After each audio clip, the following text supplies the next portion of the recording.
ಇವತ್ತು ಮೊನ್ನೆ ದಿವಸ ವಿಧಾನ ಪರಿಷತ್ ಕೊನೆಯ ದಿವಸ ವಿಧಾನಸಭೆ ಅಧಿವೇಶನ ನಡೆದಂಥ ಸಂದರ್ಭದಲ್ಲಿ ಕೊನೆಯ ದಿವಸ ನಡೆದಿರ್ತಕ್ಕಂಥ ಘಟನೆ ಇಡೀ ದೇಶ ಇವತ್ತು ಒಬ್ಬ ಶಾಸಕರ ಬಗ್ಗೆ ಏನನ್ನು ಅಂತ ತಿಳ್ಕೊಳ್ಳೋಂಥದ್ದು ಆಗುವಂಥ ಪ್ರಯತ್ನ ಆಗೈತೆ ಇವತ್ತು.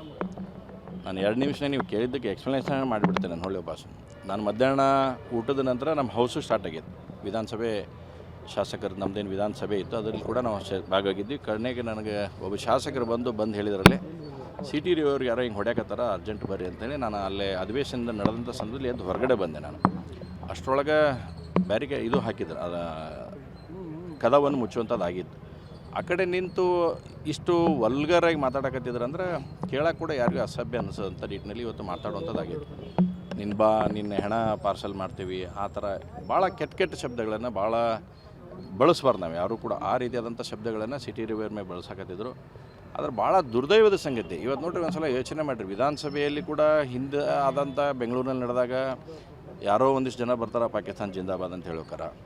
ಇವತ್ತು ಬೆಳಗಾವದಲ್ಲಿ ಸುಸೂತ್ರವಾಗಿ ಅಧಿವೇಶನ ನಡೀತು, ಮುಗೀತು, ಚೆನ್ನಾಗಾಯ್ತು ಅಂತ ಅನ್ಕೋಬೇಕು ಅನ್ನೋಷ್ಟೊತ್ತಿಗೆ ಕೊನೆಯ ದಿವಸದಾಗ ಭಾಳ ದೊಡ್ಡದಾಗಿರ್ತಕ್ಕಂಥ ಸಮಸ್ಯೆ ಇದಾಯಿತು. ಇವತ್ತು ಒಬ್ಬ ಶಾಸಕರಿಗೇ ವಿಧಾನಸಭೆಯಲ್ಲಿ ನಮಗೆ ಸೆಕ್ಯೂರಿಟಿ ಇಲ್ಲ ಅಂತಂದ್ರೆ ಇನ್ನು ಈ ರಾಜ್ಯದ ಜನರ ಸ್ಥಿತಿ ಏನಾಗುತ್ತೆ? ಹಾಗಾದರೆ ಇಷ್ಟು ಜನ 35-40 ಜನ ಒಳಗಡೆ ಹೆಂಗೆ ಬಂದರು, ಯಾರು ಬಿಟ್ಟರು, ಅದಕ್ಕೆ ಕಾರಣ ಯಾರು ಕರ್ಕೊಂಬಂದರು, ಯಾರು PAಗಳು ಅವರೆಲ್ಲರೂ PAನ ಓಪನ್ನಾಗಿ ನಿಂತು ಇವತ್ತು ದಬ್ಬಾಳಿಕೆ ಮಾಡ್ತಕ್ಕಂಥ ಕೆಲಸವನ್ನು ಮಾಡಿಸ್ತಾರೆ. ಒಬ್ಬ ಶಾಸಕರ ಮ್ಯಾಗೆ ಹಲ್ಲೆ ಮಾಡೋಕ್ಕೆ ಪ್ರಯತ್ನ ಮಾಡ್ತಾರೆ. ಅಂದರೆ ನೀವು PAಗಳದ್ದು ಆಡಳಿತ ನಡೀತಾ? ಹಾಗಾದರೆ ಇದನ್ನೆಲ್ಲವನ್ನು ಕೂಡ ನಾವು ಯೋಚನೆ ಮಾಡಬೇಕಾಗುತ್ತೆ. ಅಲ್ಲ, CID ವರ್ಗಾವಣೆ ಮಾಡಿದ್ದನ್ನು ಹೇಳ್ತೀನಿ ನಿಮಗೆ. ಅದಕ್ಕಿಂತ ಜಿಲ್ಲಾ ಉಸ್ತುವಾರಿಗಳಿಗೆ ಸಚಿವರಾಗಿರ್ತಕ್ಕಂಥ ಸತೀಶ್ ಜಾರಕಿಹೊಳಿ ಅವರು ಏನು ಹೇಳಿಕೆ ಕೊಟ್ಟರು, ಇದೇನು ಅವಶ್ಯಕತೆ ಇದ್ದಿದ್ದಿಲ್ಲ, ರಾತ್ರಿನ ಅವ್ರನ್ನ ಅರೆಸ್ಟ್ ಮಾಡ್ಬೋದು ಐತಿಲ್ಲ, ಅಲ್ಲಿ ರಾತ್ರಿ ಕಳಿಸಿಬಿಟ್ಟಿದ್ರೆ ಮುಗಿದೋಕಿತ್ತು ಅಂತ ಹೇಳಿದರು. ಸನ್ಮಾನ್ಯ ಗೃಹ ಸಚಿವರು ಕೂಡ ಭಾಳ ಸ್ಪಷ್ಟವಾಗಿ ನಿನ್ನೆ ದಿವಸ ಹೇಳಿದ್ದಾರೆ. ಏನು ಹೇಳಿದ್ರು, ನೀನು ಬೆಂಗಳೂರಲ್ಲಿ ಅವರು ಹೇಳಿಕೆ ಕೊಟ್ಟಾಗ ರಾತ್ರಿ ಅಡ್ಡಾಡ್ಸಿದ್ದು ನನಗೇನು ಗೊತ್ತಿಲ್ಲ ಅನ್ನೋ ಮಾತನ್ನು ಹೇಳಿದ್ದಾರೆ. ಹಾಗಾದರೆ ಗೃಹ ಸಚಿವರಿಗೆ ಗೊತ್ತಿರಲಾರ್ದನ, ಜಿಲ್ಲಾ ಉಸ್ತುವಾರಿ ಮಂತ್ರಿಗೆ ಗೊತ್ತಿರಲಾರ್ದನ ಇವರು ತೊಗೊಂಡೋಗಿ ಸಾಕು ಹೇಳಿದಂಥ ಇಬ್ಬರು ಮಂತ್ರಿಗಳು ಯಾರು? ಇಬ್ಬರು ಮಂತ್ರಿಗಳು ಯಾರ ಅಣತಿಯಂತೆ ಇದೆಲ್ಲ ರಾತ್ರಿ ನಡೀತು ಕೆಲಸ? ಪುಣ್ಯ ಇವತ್ತು ನೀವು ಇಡೀ ಮಾಧ್ಯಮದವ್ರು ಅದಕ್ಕೆ ಬೆನ್ನತ್ತಿದ್ರಿ. ಏನೇನು ಘಟನಾವಳಿಗಳಾಗಿದ್ದಾವೆ ಅನ್ನೋಂಥದ್ದನ್ನು ಎಳೆಯಾಗಿ ಬಿಚ್ಚಿಡ್ತಕ್ಕಂಥ ಪ್ರಯತ್ನ ಮಾಧ್ಯಮ ಮಾಡಿದ್ದಕ್ಕಾಗಿ ಇವತ್ತು ಈ ಸತ್ಯ ಸಂಗತಿ ಹೊರಗೆ ಬಂತು. ಇಲ್ಲಾಂದ್ರೆ ಯಾರ ಅಣತಿ ಅಂತ ನಡೀತು ಸರ್ ಇದೆಲ್ಲ? ಇಲ್ಲ, ಇಬ್ಬರದಂಕರ ಅಣತಿ ಅಂತ ನಡೆದೈತದು. ಈಗ CIDಗೆ ಕೊಟ್ಟಾರ, ಹೌದಾ? CID ಕೊಟ್ಟರೆ CID ತನಿಖೆ ಆಗಲಿ. ನಾನು ಅಷ್ಟೇ ಆಗ್ರಹ ಮಾಡ್ತೀನಿ. CID ತನಿಖೆ ಒಳಗೆ ನಡೆದಂಥ ಸಂದರ್ಭದಲ್ಲಿ ನಾನು ಆಗಲೇ ಸನ್ಮಾನ್ಯ ಗೃಹ ಸಚಿವರಿಗೆ ಹೇಳಕತ್ತಿದ್ದೆ, CID ತನಿಖೆ ಆಗಲಿ, 10 ನಿಮಿಷಕ್ಕೆ ಏನು ಫೋನ್ ಬರಾಕತ್ತಿತ್ತಲ್ಲ, ಆ ಮಾಡಿದವ್ರು ಯಾರು ಅನ್ನೋಂಥದ್ದು ಹೊರಗೆ ಬರ್ಬೇಕು. ಅದ್ರಾಗ ಯಾರ ಅಣತಿ ಅಂತ ನಡೆದಿತ್ತಲ್ಲ, ಎವ್ರಿ 10 ಮಿನಿಟ್ಸು 15 ಮಿನಿಟ್ಸಿಗೆ ಒಂದು ಏನು ಫೋನ್ ಬರ್ತಿತ್ತಲ್ಲ, ಅವರು ಹೊರಗೆ ಬರ್ಬೇಕಿದ್ರಾಗ. ಆ ತನಿಖೆ ಹೊರಗೆ ಬರಲೇಬೇಕು. ಇವತ್ತು ಗೃಹ ಸಚಿವರ ಮ್ಯಾಗೆ ನಮಗೆ ಭಾಳ ವಿಶ್ವಾಸ ಐತಿ. ಇನ್ನಾದರೂ ಗೃಹ ಸಚಿವರು ಇದರ ಸಂಪೂರ್ಣ ತನಿಖೆ ಆಗಲಿ. ಯಾರು 10 ನಿಮಿಷಕ್ಕೊಮ್ಮೆ ಫೋನ್ ಮಾಡಿ ಡೈರೆಕ್ಷನ್ ಕೊಡ್ತಿದ್ರಲ್ಲ, ಹಿಂಗೆ ಉಳಿಸು, ಹಂಗೆ ಉಳಿಸು, ಹೊಡಿ ಅಂತ ಏನೇನು ಕೊಡ್ತಿದ್ರಲ್ಲ, ಅದು ಫಸ್ಟ್ ಹೊರಗೆ ಬರ್ಬೇಕು. CID ತನಿಖೆ ಒಳಗೆ ಬರಲಿ. ಈಗ ತನಿಖೆ ಆದಾಗ ಅವ್ರು ಫೋನ್ ಕಾಲ್ಸನ್ನು ತೆಗೆದ್ರಂತಂದ್ರೆ ಎಲ್ಲ ಗೊತ್ತಾಗೈತಿ ಯಾರದಾರ ಯಾರಿಲ್ಲ ಅನ್ನೋಂಥದ್ದನ್ನು ಭಾಳ ಸ್ಪಷ್ಟ ಆಗುತ್ತೆ.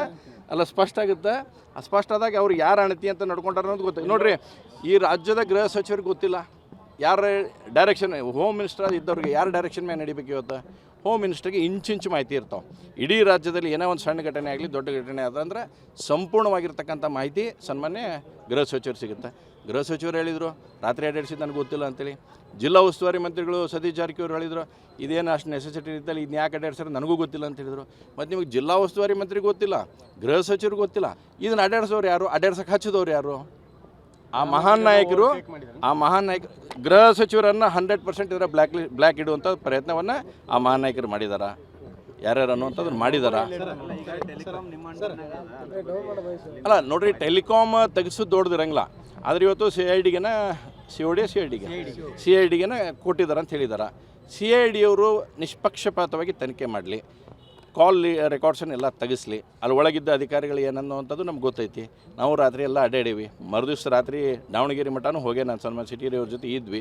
ಏನೇನಾಗಿರ್ತಕ್ಕಂಥ ಮಾಹಿತಿ ಎಲ್ಲ ಸಂಪೂರ್ಣ ಅದಾವ. ಡಿಪಾರ್ಟ್ಮೆಂಟ್ನವ್ರು ಏನು ಹೇಳ್ಬೇಕು ಅವನ್ನ ಹೇಳೇ ಅಂತ.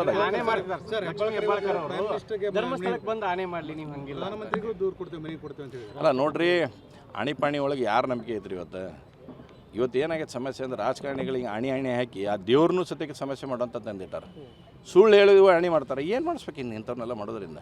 ಇವತ್ತು ಮನುಷ್ಯಗೆ ತನ್ನ ಸ್ಥಿತಿ ಏನನ್ನುವಂಥದ್ದು ಅದಕ್ಕಿಂತ ಹೆಚ್ಚಿಗೆ ಇನ್ನು ಯಾವ ಆಣಿಪಾಣಿನೂ ಜरूरत ಇರಂಗಿಲ್ಲ. ನಾ ಏನದೇನೆ ಅನ್ನೋದು ನನಗೆ ಸ್ಪಷ್ಟತೆ ಇದ್ಬಿಟ್ರಂದ್ರೆ ಆಣಿಪಾಣಿ ವಿಶ್ವಾಸನೇ ಬರೋದಿಲ್ಲ. ಹೇಳಿದ್ದು ನಿಮ್ಮ ಮನಸ್ಸಿಗೆ ಸಮಾಧಾನ ಆಯ್ತು? ನೋಡಿ, ನಾನು ಇವತ್ತು ಅದ್ರ ಬಗ್ಗೆ ಸ್ಪಷ್ಟವಾಗಿ ನನಗೆ ಮೊನ್ನೆ ಇವತ್ತು ಯಾಕೆ ಉಲ್ಲೇಖ ಮಾಡಿದೆ, ನಾನು ಮೊನ್ನೆ ಇದ್ರ ಕ್ವಶನ್ನು ಕೂಡ ಹಾಕಿದ್ದೆ. ಗಮನ ಸೆಳೆಯುವ ಸೂಚನೆ ಇತ್ತು. 3 ದಿವಸ ಬಂತು, 1 ದಿವಸ ಹೋಮ್ ಮಿನಿಸ್ಟ್ರು ಅಬ್ಸೆಂಟ್ ಆದರು. 3ನೇ ದಿವಸ ಬಂದಾಗ ನಂದು ಕ್ವಶನ್ ಹೋಗಿ ಬೇರೆ ಕ್ವಶನ್ ಬಂದುಬಿಡ್ತಲ್ಲಿ ಹೊಳ್ಳಿ ವಾಪಸ್ ಆ ಕ್ವಶನ್ ತೆಗೆದು ಬೇರೆ ಕ್ವಶನ್ ಹಾಕಿದ್ರು. ಇವತ್ತೆಲ್ಲ ಇಲ್ಲಾಂದ್ರೆ ಸದನದಲ್ಲೇ ಇದ್ರ ಬಗ್ಗೆ ಸಂಪೂರ್ಣವಾಗಿ ಚರ್ಚೆ ಮಾಡಬೇಕನ್ನೋದು ನನಗಿತ್ತು, ಇದ್ರ ಬಗ್ಗೆ ಕಂಪ್ಲೀಟಾಗಿ. ಆದರೆ ಒಂದು ಕಡೆ ಇವತ್ತವರು ಮಾತಾಡ್ತಕ್ಕ ಸಂದರ್ಭದಲ್ಲಿ ಕೂಡ ಉಲ್ಲೇಖ ಮಾಡಿದ್ದಾರೆ. ಅವ್ರೂ ತಮ್ಮ ಮನಸ್ಸಿನ ಆಳದ ಮಾತನ್ನು ಅವರು ಹೇಳಿದ್ದಾರೆ ಸೂಕ್ಷ್ಮವಾಗಿ. ಹೀಗಾಗಿ ಅದ್ರ ಮ್ಯಾಗ ಇನ್ನು ಏನು ಅನ್ನುವಂಥದ್ದನ್ನು ಅವ್ರು ತಿಳಿಸಿದ್ದಾರೆ. ಮುಂದೆ ಕಾನೂನು ಹೋರಾಟ ಇದ್ದೈತೆ, ಅದನ್ನು ನಾವು ಮಾಡೇ ಮಾಡ್ತೀವಿ ಅಷ್ಟೇ.